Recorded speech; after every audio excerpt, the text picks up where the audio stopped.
The party ended, and everyone left for home. It was the witching hour as Chickabod rode his horse home.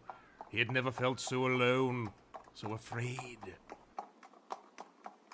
The closer he got to the hollow, the more dismal he became.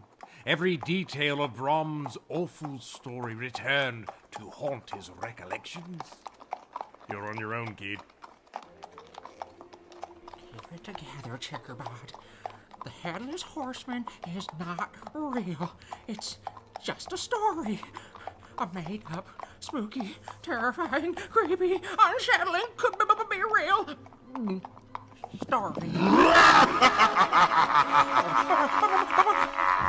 headless! What am I looking at here? Stop!